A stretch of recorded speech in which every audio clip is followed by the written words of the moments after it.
Hello दोस्तों, welcome back to tag Gideon. आज का टॉपिक है डिसीजन मेकिंग और कंडीशनल स्टेटमेंट इन जावास्क्रिप्ट।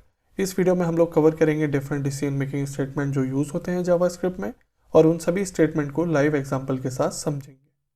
सबसे पहले विजुअल स्टूडियो को ओपन कर लेते हैं। यहाँ पे एक नई फाइल क्रिएट कर लेते हैं ta.js के नाम से। तो अगर हम कंडीशनल स्टेटमेंट्स की बात करें तो जावास्क्रिप्ट में डिफरेंट तरीके के डिसीजन मेकिंग स्टेटमेंट होते हैं, like if, nested if else if ladder, switch and jump. Jump आपके कंटेन करते हैं ब्रेक, कंटिन्यू एंड रिटर्न। सबसे पहले बात करते हैं इफ कंडीशन की। तो इफ स्टेटमेंट आपका यूज होता है जब आपकी इफ की कंडीशन ट्रू होगी तो जो इफ के इनसाइड में जितना भी कोड होगा वो एग्जीक्यूट हो जाएगा। एग्जाम्पल के साथ समझते हैं। एक वेरिएबल क्रिएट कर लेते हैं, let a is equal to 10। If को जो इफ स्टेटमेंट है उसको क्रिएट करने का तरीका है if parenthesis open and close curly brackets. जो पैरेंथेसिस है इसमें आपको अपनी कंडीशन देनी होती है, तो let's say a is greater than 15। यहाँ पे प्रिंट करा लेते हैं। प्रिंट कराने के लिए console.log the value of a is greater than 15। उसके बाद हम यहाँ पे प्रिंट करा लेते हैं a की वैल्यू को console.log a। तो राइट नाउ जो आपकी a की वैल्यू है वो है 10 and 10 is not greater than 15, तो वो इस कोड को एग्जीक्यूट नहीं करेगा और आपकी जो वैल्यू आ जाएगी वो आ जाएगी console.log a 10। रन करने का तरीका है टर्मिनल, न्यू टर्मिनल, कमांड है नोड स्पेस फाइल का नाम ta.js and the answer is 10। तो अगर मैं इसकी वैल्यू को कर देता हूँ a की जगह 16, then a is equal to 16, 16 is greater than 15, true हो जाएगी कंडीशन और वो प्रिंट कर देगा the value of a is greater than 15। Run करने का तरीका है node ta.js and the answer is the value of a is greater than 15 and the value is 16। इसके बाद नेक्स्ट आता है आपका नेस्टेड इफ। तो आप क्या है, आप अपनी इफ कंडीशन के अंदर एक और इफ कंडीशन क्रिएट कर सकते हैं। लाइक आप इफ के अंदर मल्टीपल इफ कंडीशंस को भी क्रिएट कर सकते हैं। तो एग्जांपल के लिए देखते हैं यहाँ, like a is greater than 15 then enter in this if statement. और यहाँ पे मैंने एक और इफ कंडीशन दे दी कि if a is greater than 20, then मैं प्रिंट करा देता हूँ console.log the value of a is greater than 20। क्योंकि ये स्ट्रिंग है तो इसको डबल कोट्स में कर देते हैं, दैट्स फाइन। एक और इफ कंडीशन जनरेट कर देते हैं, if a is less than 20 then print console.log the value of a is less than 20। इसको यहाँ पे console.log को ऊपर पहुँचा देते हैं इसके अंदर और यहाँ मेंशन कर देते हैं entering in the if statement. Actually entering in the first if statement. तो अब समझ लेते हैं हमारा प्रोग्राम कैसे काम करेगा। a की वैल्यू है 16, 16 इज ग्रेटर देन 15, तो वो इस इफ स्टेटमेंट के अंदर एंटर कर जाएगा। उसके बाद वो यहाँ पे एंटर करने के बाद प्रिंट करेगा entering the first if statement. उसके बाद वो चेक करेगा 15 इज ग्रेटर देन 20, जो फॉल्स हो जाएगी कंडीशन, तो ये इस स्टेटमेंट के अंदर एंटर नहीं करेगा। चेक करेगा 15 is less than 20, then the value of a is less than 20, वो प्रिंट कर देगा और उसके बाद वो नीचे वैल्यू को प्रिंट कर देगा। अगर आपको अपने कंसोल को क्लियर करना है Ctrl+L, दोबारा करते हैं ta.js the value of a is less than 20 and the value is 16। यहाँ पे एक नई वैल्यू दे देते हैं, let's say 21 and entering in the first if statement the value of a is greater than 20 and the value of a is 21। इसके बाद next आता है आपका इफ एल्स इफ कंडीशन। तो पहले इस कोड को कमेंट आउट कर देते हैं। तो इफ कंडीशन में हमने समझा कि जब आपकी कंडीशन ट्रू होगी तो वो एक कोड को एग्जीक्यूट कर देगा। व्हाट अगर हम चाहते हैं कि अगर हमारी कंडीशन फॉल्स हो तो भी वो एक पर्टिकुलर कोड को एग्जीक्यूट करे, उस केस में हम यूज़ करते हैं इफ एल्स की कंडीशन को। दोबारा से एक वेरिएबल डिक्लेयर कर देते हैं, let B equals to 20। If तरीका वही है, if parenthesis open and close curly braces और उसके बाद हमें देना है else open and close curly brackets. यहाँ पे कंडीशन दे देते हैं b is greater than 15, then enter in this statement and print console.log the value of b is greater than 20, और एल्स आप प्रिंट करा लो not greater than 20, greater than 15, and else में हम प्रिंट करा रहे हैं the value of b is less than 20। तो राइट नाउ b की वैल्यू है 20 इज ग्रेटर देन 15, ये ट्रू हो जाएगा तो वो इसको प्रिंट कर देगा। प्रिंट कराने का तरीका है note.js the value of b is greater than 15। In case मैं b की वैल्यू को 15 से कम कर देता हूँ, लेट्स से 14, तो उस केस में मेरा आंसर आ जाएगा the value of b is less than 20। तो इसी तरीके से इफ और एल्स स्टेटमेंट काम करते हैं। इसके बाद नेक्स्ट आता है इफ एल्स इफ लेटर। पहले इस कोड को कमेंट आउट कर देते हैं। तो इफ एल्स इफ लेटर काम करता है अगर आपके पास मल्टीपल ऑप्शंस हैं और उन मल्टीपल ऑप्शंस या कंडीशन के बेसिस पे आपको अपने कोड को एग्जीक्यूट करना है, तो आप मल्टीपल इफ एल्स यूज़ कर सकते हैं। क्रिएट करने का तरीका है if parenthesis open and close curly brackets, then else if again parenthesis open and close curly brackets, open and close curly brackets के बाद देन अगेन हम कह सकते हैं else if, then parenthesis open and close curly brackets. और जब आपकी particular conditions खत्म हो जाए, आप चाहते हैं कि अगर कोई भी ये कंडीशन मैच ना हो तो आपको कोई आउटपुट प्रिंट कराना है, then you can use else. ये ऑप्शनल है, अगर आप नहीं भी यूज़ करेंगे तो भी आप में कोई भी एरर आपको विजिबल नहीं होगी। तो यहाँ पे दे देते हैं let c is equal to 0, और हम कह रहे हैं c इज इक्वल टू 0। उस केस में एंटर करो इस इफ स्टेटमेंट में एंड प्रिंट कर दो console.log the value of c is 0। Second condition दे देते हैं हम कि if c is equal to 1 the value of c is 1। Third condition दे दी c is equal to 2 then the value of c is 2। और एल्स में हमने कंडीशन दे दी the value of c is greater than 2। Run करा लेते हैं अपने प्रोग्राम को। राइट नाउ हमारी जो c की वैल्यू है वो 0 है, तो पहली हमारी कंडीशन सेटिस्फाई हो जाएगी, ये इसको प्रिंट करेगा और इफ एल्स के जो ये लैडर है इससे बाहर आ जाएगा। प्रिंट कराने का तरीका है the value of c is 0। So print कराने का तरीका है note.js and the answer is the value of c is 0। इसकी वैल्यू अगर 1 कर दें then the answer will be 1। अगर मैं 2 कर देता हूँ then the answer will be the value of c is 2, और इन केस में 2 से ज़्यादा कोई वैल्यू दे रहा हूँ then my answer will be the value of c is greater than 2।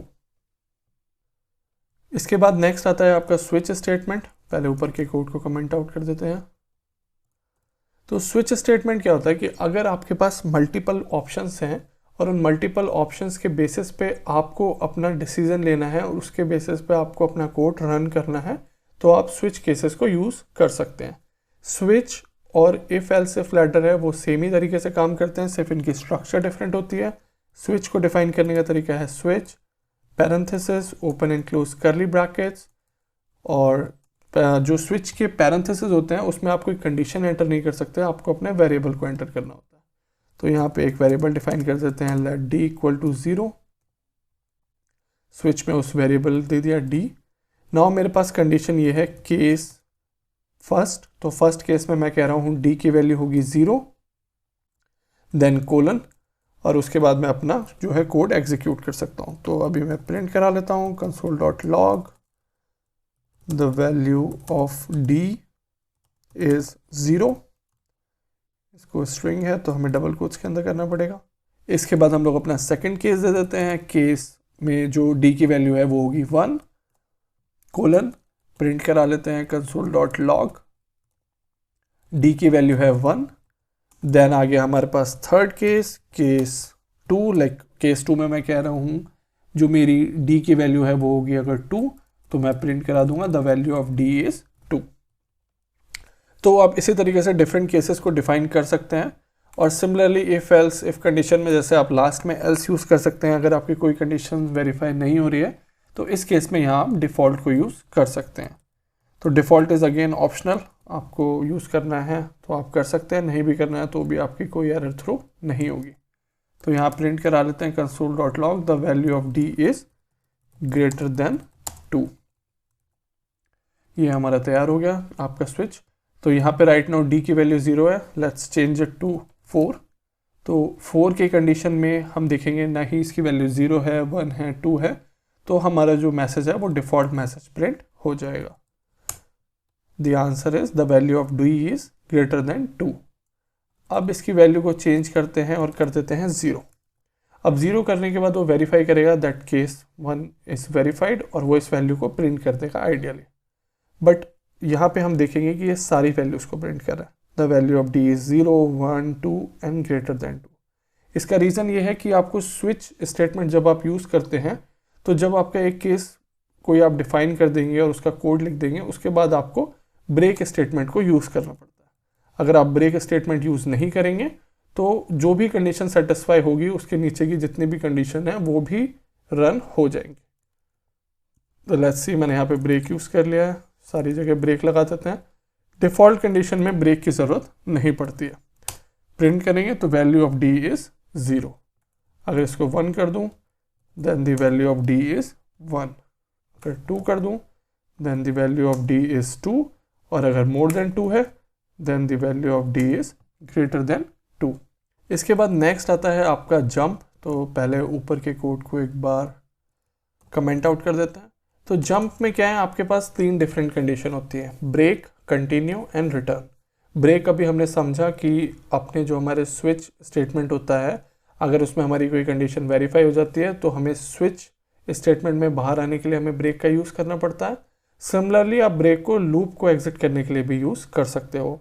Continue use होता है force an early iteration of a loop, और रिटर्न कॉज प्रोग्राम कंट्रोल को transfer back to the caller of the method. Examples के साथ समझते हैं। सबसे पहले स्टार्ट करते हैं कंटिन्यू के साथ। तो एक मैं फॉर लूप डिफाइन कर देता हूँ पहले, और यहाँ पे मैं चाह रहा हूँ let i is equal to 1, then i is greater than equal to 10, i plus plus, और यहाँ पे मैं वैल्यू प्रिंट करा लेता हूँ console.log i। तो यहाँ पे मैं क्या कह रहा हूँ कि जो मेरा ये लूप है ये क्या करेगा, 1 से लेके 10 के भी जितने भी नंबर हैं उनको प्रिंट कर देगा, 1 2 3 4 5 6 7 8 9। अब मेरे पास कंडीशन आती है कि मुझे 1 से 10 नंबर जो हैं उनमें सिर्फ ऑड नंबर को ही प्रिंट कराना है। उसके लिए क्या करा जाए, तो हम अपनी एक इफ स्टेटमेंट क्रिएट कर देते हैं, और यहाँ पे हम बोल देते हैं देखो जो इवन नंबर जो भी होते हैं उनको अगर आप 2 से डिवाइड करोगे तो उसका रिमाइंडर हमेशा 0 आता है। और जावास्क्रिप्ट में अगर आपको रिमाइंडर वाला फॉर्मूला यूज़ करना है, उसका तरीका क्या है, I modulus 2 is equal to 0। So I modulus operator जो होता है रिमाइंडर के लिए काम करता है। देन आई एम सेइंग कि जो आई है अगर ये इवन नंबर है और ये 2 से डिवाइड होगा तो इसका रिमाइंडर आ जाएगा 0, इन केस ये कंडीशन ट्रू हो जाएगी। जब ये कंडीशन ट्रू होगी then I am simply saying continue, और लास्ट में हमने दे दिया console.log i। तो पहले केस में क्या हुआ, जो i की वैल्यू है वो होगी 1 which is a odd number, उसका रिमाइंडर 0 नहीं होगा तो वो स्टेटमेंट में एंटर नहीं करेगी और प्रिंट कर देगी i। सेकंड केस में i की वैल्यू आएगी 2, रिमाइंडर हो जाएगा 0, ये वैल्यू हो जाएगी वेरीफाई, वो दिखेगा कंटिन्यू, देन वो वैल्यू को इंक्रीमेंट करेगा, इसको प्रिंट नहीं करेगा। सो इट मीन्स वो जो फॉर लूप है उसमें एग्जिट कर गया उस इटरेशन को। ठीक है, प्रिंट करा लेते हैं। प्रिंट कराने के लिए node.t8.js 13579। यहाँ पे ब्रेक को भी समझ लेते हैं। तो कंटिन्यू ने क्या करा कि जैसे ही ये कंडीशन सेटिस्फाई हुई उसने उस इटरेशन को स्किप कर दिया। अगर मैं यहाँ पे ब्रेक दे देता हूँ तो ब्रेक क्या करेगा कि जैसे ही ये कंडीशन सेटिस्फाई होगी वो उस लूप से बाहर आ जाएगा, like my answer will be 1, क्योंकि जब वो 1 प्रिंट हो गया सेकंड कंडीशन में उसकी वैल्यू है 2, मेरी ये कंडीशन सेटिस्फाई हो गई, मेरा प्रोग्राम इस स्टेटमेंट के अंदर एंटर कर गया, वहाँ पे उसको मिला ब्रेक और उसने लूप से एग्जिट कर दिया। एक जो थर्ड टाइप है वो है रिटर्न। अगर आप उसको यहाँ पे यूज़ करेंगे तो आपको सिमिलर रिजल्ट्स मिलेंगे, बट जो रिटर्न है उसका जो डिफरेंस क्या है कि जो ब्रेक है वो आपको लूप से एग्जिट करा रहा है, रिटर्न आपको मेथड से ही एग्जिट करा देगा। तो लेट्स से यहाँ पे एक मेथड क्रिएट कर लेते हैं। जावास्क्रिप्ट में मेथड क्रिएट करने का तरीका है फंक्शन माई मेथड नाम दे देते हैं उसको, parenthesis open and close curly brackets को एंड में लगा देते हैं यहाँ पे, एंड इसके अंदर हमने ये सारी चीज़ें दे रखी है। तो यहाँ मैं क्या कह रहा हूँ, मेरा एक फॉर लूप है, यहाँ मेरे इफ़ स्टेटमेंट अगर वेरीफाई होता है तो उसमें एंटर करेगा और रिटर्न कर देगा। यहाँ पे इस जो फॉर लूप है इसके बाद एक वैल्यू को प्रिंट करा लेते हैं, console.log दी एंड, इसको स्ट्रिंग में कन्वर्ट कर देते हैं लाइक दिस। तो अब समझते हैं कैसे काम करेगा। जब मैं इस मेथड को कॉल करूँगा तो मेरा प्रोग्राम क्या करेगा, वो पहले चेक करेगा आई की वैल्यू 1 है, राइट, तो ये कंडीशन सेटिस्फाई नहीं है, वो इसमें एंटर नहीं करेगा, प्रिंट कर देगा 1। सेकंड केस में वो दिखेगा आई की वैल्यू है 2, तो ये मेथड जो है सेटिस्फाई हो गया, इसके अंदर एंटर करेगा, यहाँ पे इसको मिल गया जंप स्टेटमेंट रिटर्न। उस केस में वो इस मेथड से बाहर आ जाएगा। तो ऑल जो मेरा प्रोग्राम प्रिंट करेगा वो सिर्फ करेगा वैल्यू 1 और इस दी एंड को प्रिंट नहीं करेगा। चेक कर लेते हैं, ओनली वैल्यू इज 1। यहाँ पे अगर मैं ब्रेक स्टेटमेंट लगा दूँ तो वो उस केस में जैसे ही मेरी ये स्टेटमेंट सेटिस्फाई होगी, जैसे ही मेरा प्रोग्राम इस स्टेटमेंट के अंदर एंटर करेगा तो ये इस सिर्फ लूप से बाहर जाएगा, लेकिन मेरे इस जो मेथड है इसको स्टिल एग्जीक्यूट करेगा और प्रिंट कर देगा दी एंड। सो 1 और दी एंड, ये डिफरेंस है आपका ब्रेक, कंटिन्यू और रिटर्न में। इस वीडियो में इतना ही। इस वीडियो से रिलेटेड जो भी नोट्स और कोड है उनको मैं गिटहब की रिपोजिटरी पे पुश कर दूंगा। जो गिटहब रिपोजिटरी का URL है वो आपको वीडियो के डिस्क्रिप्शन बॉक्स में मिल जाएगा। अगर आपको गिट को यूज़ करना आता है then the simple command is git clone in that repository URL। In case आपके सिस्टम में गिट इंस्टॉल नहीं है तो आप मेरी पहली video common how to download code and notes उसको देख सकते हैं और उसके स्टेप्स को फॉलो करके इस कोड और नोट्स को डाउनलोड कर सकते हैं। Hope you like this video. For more such content, please don't forget to like and subscribe. Thank you so much.